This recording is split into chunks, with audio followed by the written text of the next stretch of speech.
y a des hommes forts, qui sont efficaces, qui ont de l'autorité, qui ont du pouvoir, et qui sont capables, revenus à la maison, à se mettre à quatre pattes pour jouer avec leurs enfants, rire avec eux, devenir comme eux, un enfant.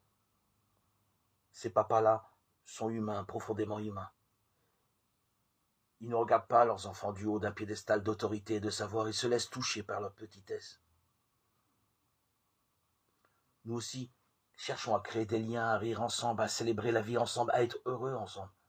Bien sûr, il y a la nécessité d'une bonne pédagogie, d'une bonne éducation. On peut certes apprendre à nos enfants des choses, il leur faut de bons soins, mais il leur faut surtout ces liens de communion et d'amitié où on est vulnérable l'un en face de l'autre. C'est alors la fête des cœurs. La personne appauvrie n'est plus un pauvre, elle est une personne. Elle découvre qu'elle peut donner, elle donne de la joie et de la vie, elle aperçoit que l'autre est heureux de la retrouver.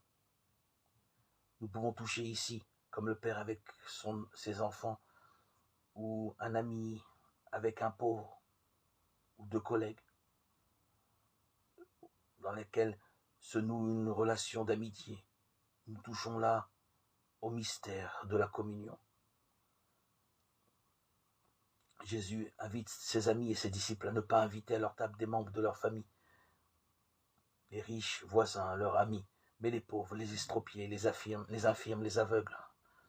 1 Luc 14. Et vous serez alors heureux, bénis de Dieu. Mangez à la même table que les pauvres, les inutiles.